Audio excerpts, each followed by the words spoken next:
Morning everyone and welcome back to the vlog. It's a beautiful sunny morning here on Mull. It's after a really wet night, it really came down and got a few little leaks in the van coming through there. That's the joy of having an old van, but a chance to dry out today. It's absolutely stunning. There's some clouds and some lovely sunshine just hitting the hills. The Port Nagal campsite is located right on the edge of the loch, which travels about 15 kilometres up to the edge of Ben More, which is the only Munro on the Isle of Mull. And it's a great location if you're visiting and looking around this particular area. And as I say, is with the coastal route that travels up along the west coast. I thoroughly recommend it.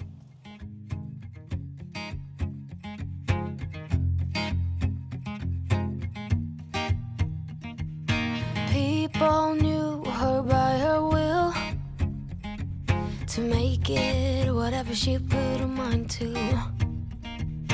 Late night hours up the hill, serving coffee to strangers, talking about revenue. She kept dreaming of a world big enough for everyone, but she knew it must rain before it grows.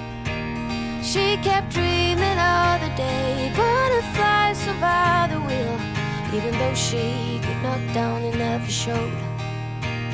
Dear Lily, where'd you go? Where's your heart at? Why'd you fall back? Lately your afterglow is shining brighter, waking up an easy egg.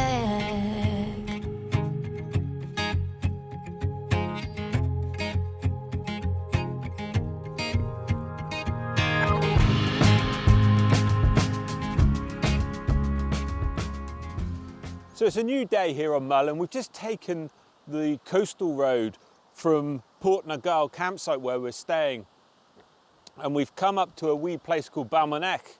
I apologise if I've just butchered the pronunciation, but we've pulled off. There's some beautiful coastal cliffs along here, and a wee sign that points to a McKinnon's Cave just off up along the coast there. So thought we'd take a look. There looks like there might be some pinnacles in the water. We're looking back at some islands. It's fairly early on in the day, so if it's any good, we're going to have to wait around just for that light to come across and drop down low behind the islands there. But looks like a beautiful bit of coast, so we'll go and explore, see what we can find.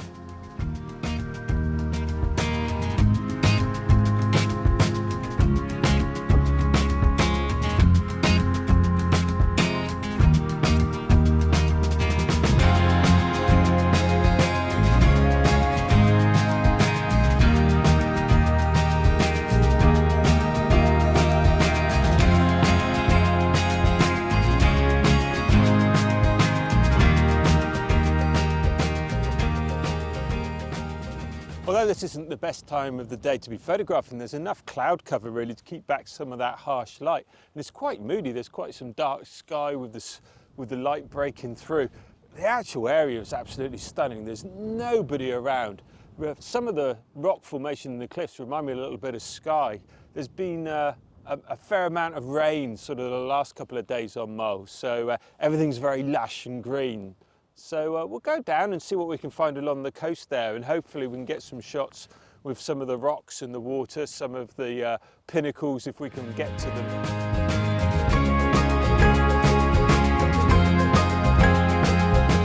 There's a beautiful backdrop of waterfalls behind me, cascading off of the hills there. And you can just make out those purpley tones of heather that are capturing the light that just come to the very edge of the rocks. It's quite dramatic with this light.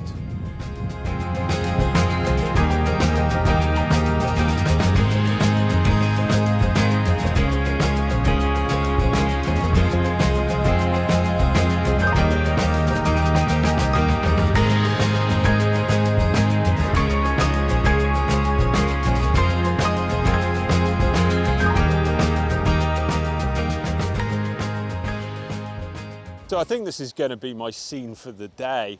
I've got, my light is over to the right hand side, so at the moment a lot of this cliff face and these rocks are actually sheltered from the light. But as that light sort of comes over my head and comes around further to the west, this is going to hopefully light up beautifully. You can see I've got like one waterfall behind my head, and there's another one just a little bit. You can just see the top part of it coming down to the left. I'm a little unsure on my compositions, because just back where I am, there's a beautiful rock that has split away with some heather on it. I mean, you can see the heather in the hills all the way in the background there anyway. It's quite windy. So I'm gonna keep looking at those compositions. I'm gonna take some pictures now, although I don't think this is the best light, but I'm gonna capture them anyway and try out some different compositions. And well, we'll see what we get. But as I say, definitely as the evening goes on and the light moves across. But what a stunning scene. I wasn't expecting this on the coast of Mull, so what an amazing surprise. Beautiful. There's also, just over onto my left there, you can just see there's a wee pinnacle, but I don't know how far along I can get to those falls. Would be really nice capturing those falls with the pinnacle behind.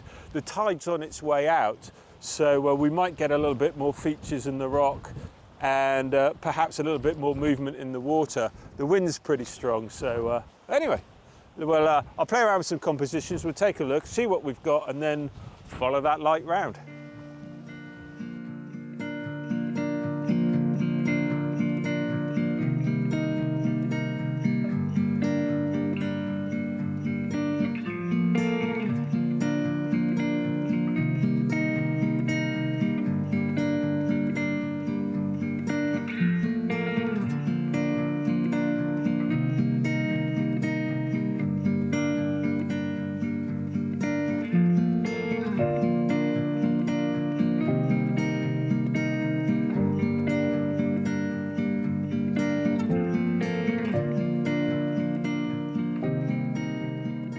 Okay, so it's now about 10 to 5 in the late afternoon, and it's really taken quite a while for the rain to come across, for the sun to come across over the hills there. And I'm still waiting really, but you can see that we're really starting to get some strong colours now in those rocks. I've managed to find 3 compositions that I really like. The first one's here, second one includes some of the rocks over on my left hand side there, and just over the little face where the grass goes down to is a wee rock with some nice heather on it. So there's 3 compositions. This one's my favourite so far. I'll show you on the back of the camera. So you can see on the back of the camera what I've done is I've created this sweeping foreground line in the front of my image here, whereas as the grass edge sweeps around from the right lower hand corner into my image. And then I've captured the waterfall on the left hand side there. You can just actually see some people coming from it. There's actually a wee cave just at the foot of that waterfall, and then there's another waterfall about sort of halfway along in the image. So I've made sure that I've captured all of those, and you can see the lights now coming in from behind. So what I really want is a break in the clouds just to really punch out some contrast in those hills. So it really is a waiting game. You know, you think that we arrived here at 12:30, and it's now sort of 10 to 5, and all of that is just going to be for this one image. It just shows you that landscape photography can really be a waiting game. But those colours are really starting to punch through now. We're starting to lose some of that UV light because the rain's helping to clear it, and the clouds just slowly coming across. It's beautiful around, really has cleared up, and you can see so many small islands that are just scattered around. But anyway, we'll keep waiting for that light.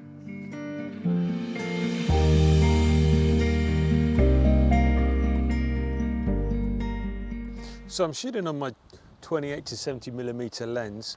I've got a polarizer stroke neutral density combined filter on there. What I'm doing is really slowing down that exposure to catch some of the movement in the sea.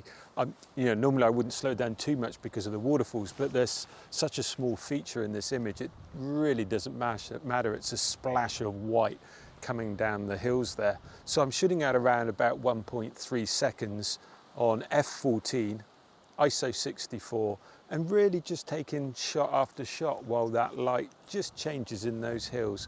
and gives me those different images. But after that rain and that bit of light, those colours are really punching through. We've got the browns and the rocks, and you can see the greens as the sort of grass comes down the side and cascades over.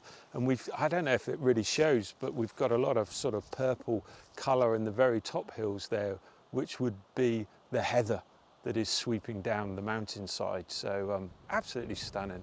And the tide's still on. Well, I think it's out as far as it will go now. I think low tide is around about 5 o'clock. So, but what it has done by waiting later is given me those additional rocks in the center of the image, in the middle of the water there, which have got the lapping waves coming around them, and just breaks up that empty space that would have been there earlier on.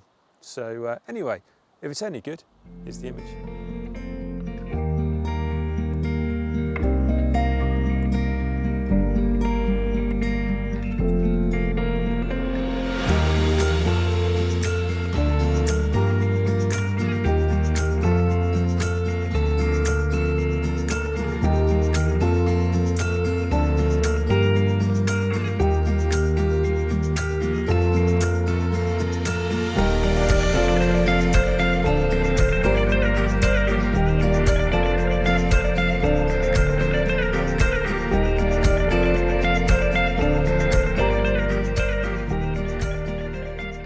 So this is my second composition, and what I've done is I've come really close to the edge here, and I've managed to capture this second rock which is broken away and has got some beautiful heather on the top of it. It's a little bit of a one-sided composition.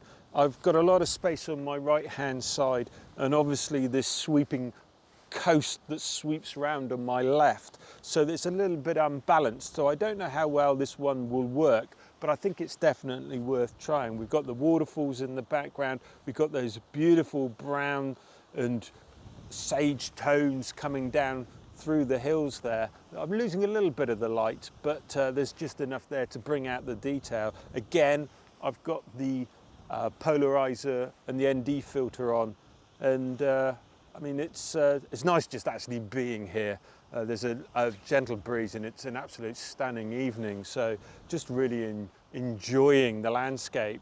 But well, anyway, we'll see how this second composition goes. Again, I'm shooting on a fairly long exposure, around about 1.5 seconds, ISO 64. And hopefully just to capture a little bit of movement in that water down where it's hitting those rocks.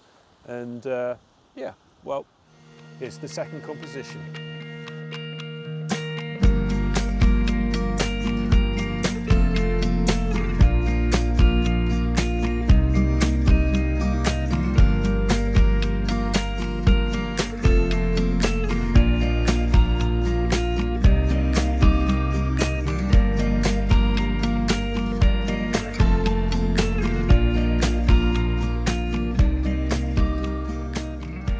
So this is my third composition. You can see, well, I've come up the hill by the side of me to the left-hand side so that I can actually capture some of these rocks that are just jetting out down the hillside here with the lovely heather on them. You can see at the moment I'm really struggling with the light in the background. We've really blown out on the highlights, and some really strong light coming through there. So I'm just really waiting for that to sort of settle down and to get a bit more light onto the mountains and the cliffs coming off down into the water there.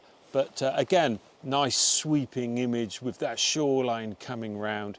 A little bit heavy on the left hand side again. I don't know how much. There are some islands on my right there that are just in the distance, and that may help to balance it out, but I'm not convinced. I think the first composition that I set up will be the nicest, with the sort of sweeping grass in front. But anyway, we'll take the image. Again, I'm shooting on around about 1.5 seconds, 1.3 second exposure, f14, ISO 64, to capture as much detail as I can and to capture some of that movement in the water. But it's a beautiful evening here, absolutely stunning. So anyway, I'll put up the third shot. Let me know what you think in the comments below. If your favourite's the first one with the sweeping grass coming round, second composition, or this one, the third with the rocks and the heather. Let me know what you think below. Here's the shot.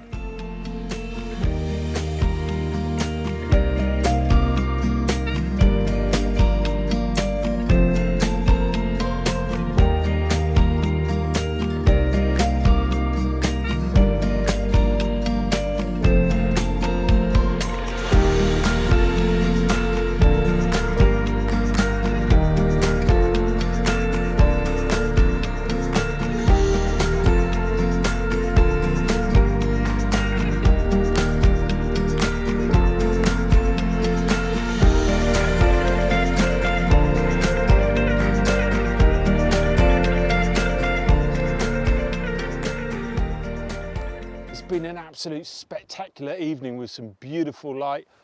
Typical west, where you've got the rain coming in, then you get those breaks and the sun beams through, you get those beautiful contrasts in the hills, and then you get a little bit more rain again. But the evening's turned out really nice, so I think it's time just to sort of sit back and enjoy some of this beautiful scenery. So that's it for my time here on Mull. You'll have seen in the video that carrying on the coastal road, I couldn't help but stop and photograph a waterfall. And I think that's what I've really enjoyed about being here on Mull. There's so much diversity in the landscape. For a smaller island, you don't have to go far in it. You get seascapes, you get beautiful oak forests, you get the mountains, and it's all in one small neat package. But actually, in a way, it's got a bigger feel to it, and it's surprising just how much is here. So I've really enjoyed my time here, and I hope you've enjoyed the vlog. If you have, please subscribe and hit the notification below. If you've been to some great places on Mull, leave me a comment, and I look forward to seeing you in the next episode. Thanks for watching.